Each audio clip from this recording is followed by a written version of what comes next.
The fluorescent lights of Medicare Pharmacy hummed softly overhead as Sarah adjusted her grip on little Emma, whose cries had grown more desperate over the past hour. The prescription bottle felt heavy in Sarah's trembling hand, not because of its weight, but because of what it represented: hope for her 6-month-old daughter's recovery, and a financial burden she simply couldn't bear. "That'll be $247.50, the pharmacist, David, said gently, his experienced eyes already reading the situation unfolding before him. He had seen it countless times: parents faced with impossible choices between their child's health and their family's financial survival. Sarah's face crumpled as she fumbled through her purse one more time, knowing full well that she had already counted every dollar, every coin. I'm so sorry," she whispered, her voice barely audible above Emma's cries. "I was sure my insurance would cover more of it. I only have $63. The weight of recent months pressed down on her shoulders like a physical burden. Her husband Mark had been laid off from the construction company just as winter arrived, and her part-time job at the local diner barely covered their rent and basic groceries. Emma's recurring ear infections had already strained their meager savings, and this latest prescription for the stronger antibiotic felt like the final straw. "My baby girl has been crying for 2 days straight," Sarah continued, tears now flowing freely down her cheeks. "The doctor said this medicine is the only thing that will help her infection. I don't know what else to do." David had been a pharmacist for 15 years, and if there was one thing that never got easier, it was watching parents struggle to afford their children's medications. He looked at the prescription again: a 10-day course of high-strength antibiotics that would indeed provide relief for little Emma's severe ear infection. "Let me see what I can do," David said, his fingers moving across his computer keyboard. "Sometimes there are manufacturer coupons or alternative programs we can try." But even as he searched, both he and Sarah knew that the discounts available wouldn't bridge a gap of nearly $200. The silence stretched between them, broken only by Emma's continued distress. Behind Sarah, other customers began to form a line, and she felt the familiar flush of embarrassment creep up her neck. She had always been the type to help others, volunteering at the community center food bank when times were better, bringing meals to elderly neighbors. Now, she was the one in need, and the role reversal felt overwhelming. "Ma'am," came a gentle voice from behind her. Sarah turned to see an elderly woman with kind eyes and silver hair pulled back in a neat bun. "I couldn't help but overhear. Is your little one sick?" Sarah nodded, unable to speak as fresh tears threatened to spill over. The woman stepped forward and placed a gentle hand on Emma's back. "I raised 4 children of my own," the woman said softly. "There's nothing worse than watching your baby suffer and feeling helpless to fix it." She turned to David. "How much is the prescription?" "Mrs. Chen, you don't need to," David began, but the elderly woman raised her hand. "My Henry and I never had much, but we always believed that taking care of children is everyone's responsibility. We're all connected, aren't we?" Mrs. Chen opened her purse and pulled out her credit card. "Please, add this to my purchase." Sarah stared in disbelief. "I can't let you do that. I don't even know you." "You don't need to know me, dear Mrs. Chen smiled. "But I can see you're a good mother who loves her child. Sometimes we all need help, and sometimes we're in a position to give it.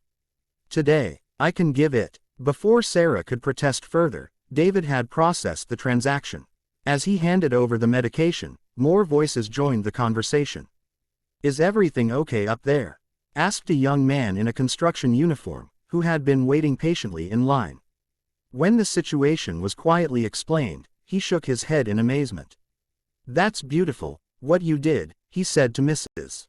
Chen. Then, turning to Sarah, he added, "I don't have much, but I've got $20 if it helps with anything else your baby might need." A woman with 2 children of her own stepped forward. "I have some baby acetaminophen at home, the good kind. It's unopened. My pediatrician recommended I keep extra on hand, but my kids haven't needed it. Could that help with the pain while the antibiotic starts working?" Soon, what had started as one act of kindness rippled through the small pharmacy. Someone offered to help Sarah apply for prescription assistance programs. Another person wrote down the number for a local charity that helped families with medical expenses. A young mother shared information about a community support group for parents facing financial hardship. David watched it all unfold with a mixture of professional satisfaction and deep human emotion. In his years behind the pharmacy counter, he had witnessed both the worst and best of human nature.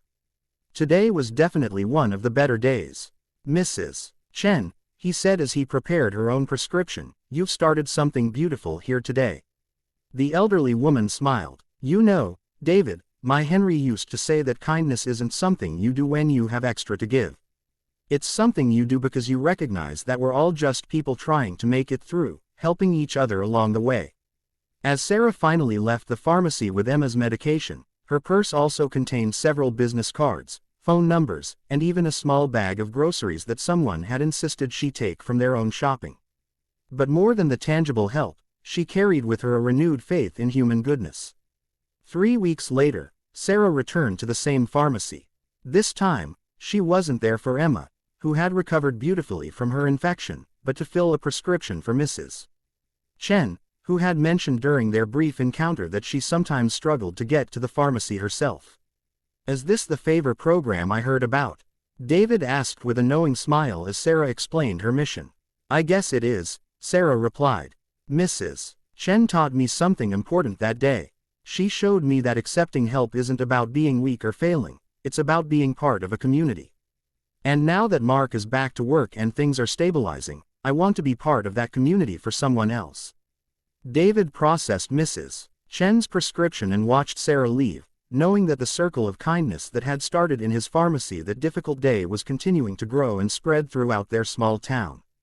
The next week, he noticed a small sign that someone had posted on the community bulletin board near the pharmacy entrance: "Random acts of kindness happen here. Ask how you can help or be helped." It wasn't official pharmacy policy, and David didn't know who had put it up, but he decided to leave it there. After all, some of the best medicine couldn't be bottled, measured, or prescribed. Sometimes, the most powerful healing came from the simple recognition that none of us have to face our struggles alone, and that in helping others, we often find the help we need ourselves.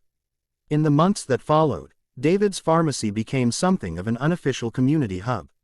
People would linger a bit longer, check in on neighbors they met there, and offer help when they could. The ripple effects of that one moment of kindness had transformed not just Sarah's day, but had created lasting connections that strengthened their entire community.